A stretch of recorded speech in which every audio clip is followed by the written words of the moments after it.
Dear friends and subscribers, it's with a very heavy heart that I come to you today with some very alarming information.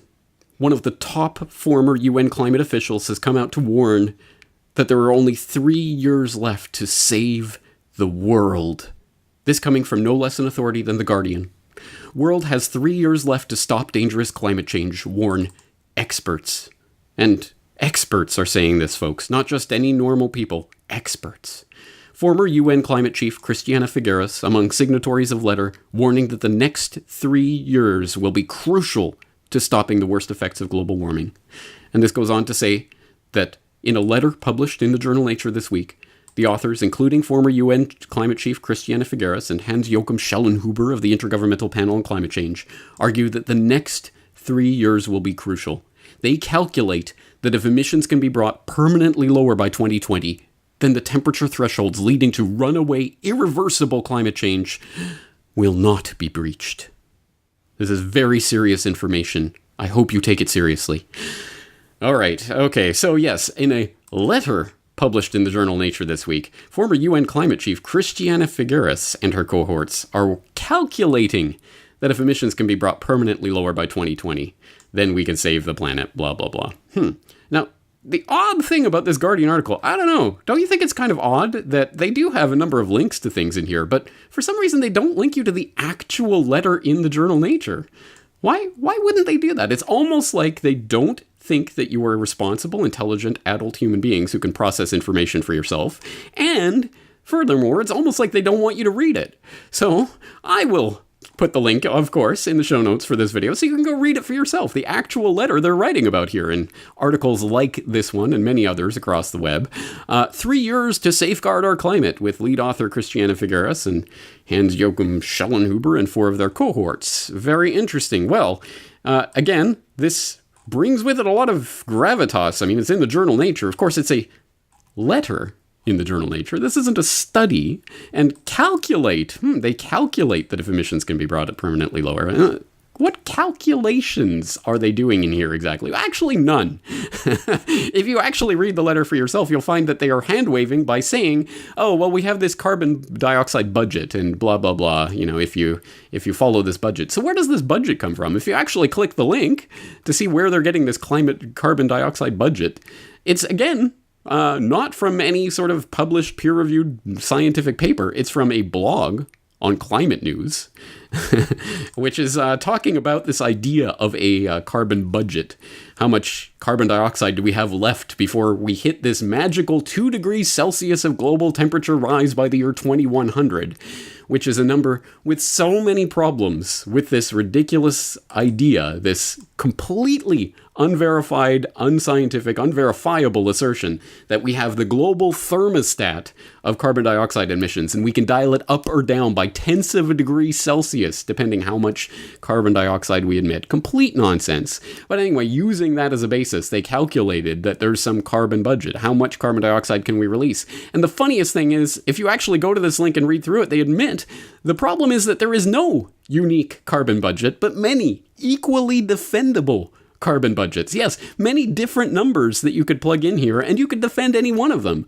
But why is that? Oh, it's because they're using complex models, and they do not know if the models are kind of right, completely wrong, totally 100% wrong, a little bit wrong. Which ones are more reliable than others? Once again, it comes down to this modeling of the things that we know. The only thing we know for certain is that not one single model that has been produced so far was able to predict the last 20 years of non-global warming, but here we are, and now these models are telling us that there are many, many different numbers that we could throw into this imaginary carbon budget, and they're all equally defendable, but they just choose one of them in this article, and they just give you that link as if, oh, okay, here's a link, and knowing that not many people will actually click it and actually read into it. So this is the level of what this has all been reduced to. 3 years to safeguard our climate. Yeah, okay, 2020 is this, yeah, that's the magic number. And if we don't do it by then, I guess, kiss your kids goodbye and the earth is done.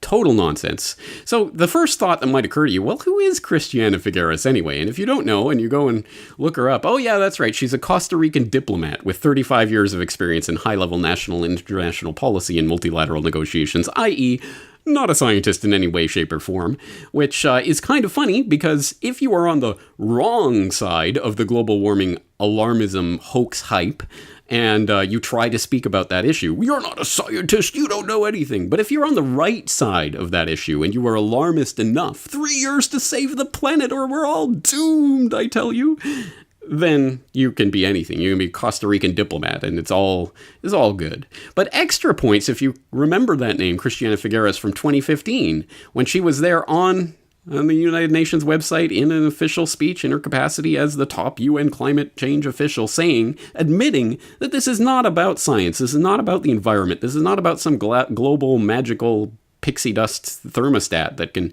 dial the global average temperature up or down. It's about... Well, what is it about? This is the first time in the history of mankind that we are setting ourselves the task of intentionally, within a defined period of time, to change the economic development model that has been reigning for at least 150 years since the Industrial Revolution. Yes, it is about changing the economic model of the planet. And who's going to lead that way? The UN, guys, of course, the United Nations. And they are the ones who will steward over the global economy once this has been transformed. Again, extra points if you remember that blast from the past of 2015, because of course we did talk about it with Patrick Wood when he exposed the technocracy agenda in interview 1046, and we talked specifically about Figueres and about that comment. So yes, a dark agenda indeed. It's about the United Nations. It's about Agenda 2030 or whatever they're calling it now. And it's about the UN technocratic control that they are trying to take. And that's what this is ultimately about. It has nothing to do with some scientific calculation that we have until the year 2020, blah, blah, blah. But if you have that little tingling sensation in the back of your head, you know, I think I've heard something like this before. Well, again, give yourself a prize because you're paying attention. I will direct you to this beautiful, wonderful 3-minute video from Tony Heller. It's absolutely perfect. This is a good one for sharing. UN grants Earth another 20-year reprieve, where he points out, yeah, if this sounds familiar, it's because it is. Because back in 1989, no less a personage than Noel Brown, who was at that time the director of the United Nations Environmental Program, the director of UNEP, you can't get higher than that in the UN environmental bureaucracy, he was saying entire nations could be wiped off the face of the earth by rising sea levels if global warming is not reversed by the year 2000. Indeed, so we had until the year 2000, but now somehow we have until the year 2020. Hey, great guys, we have a reprieve, yay! Of course, that in itself, that year 2000 warning was itself a 20-year reprieve, because back in the 1970s, in October 6th of 1970 to be precise, Dr. Paul Ehrlich was being quoted as saying, "The oceans will be as dead as Lake Erie in less than a decade. America will be subject to water rationing by 1974 and food rationing by 1980. And we all know Paul Ehrlich was never wrong about anything. Oh, wait, that's right. Paul Ehrlich was wrong about everything he has ever predicted in his entire history. But that doesn't matter, because again, if you're on the right side of the alarmism, as long as you're alarmist enough, it doesn't matter if you're a Costa Rican diplomat. It doesn't matter if you've been wrong about every single prediction you've ever made. You're on the right team, so we'll venerate you and give you awards and laud you and say you're such a wonderful, amazing, golden truth teller from the heights of Mount Olympus.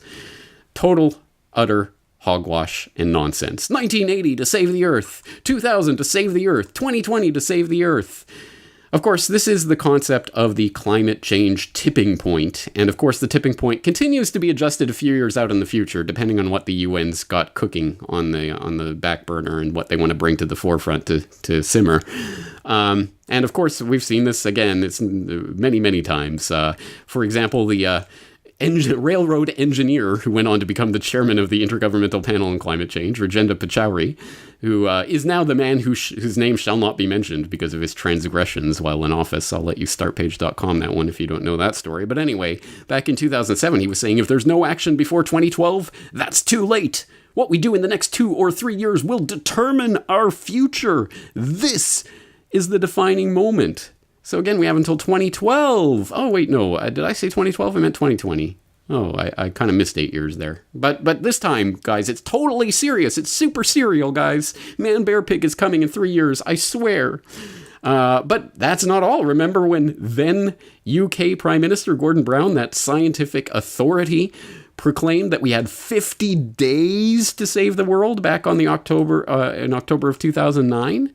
Of course, he was referring to the Copenhagen Conference of the Parties, the COP15, taking place in Copenhagen in 2009, and saying if there wasn't a deal reached then and there in Copenhagen in December 2009, the world was doomed. There is no plan B, he said.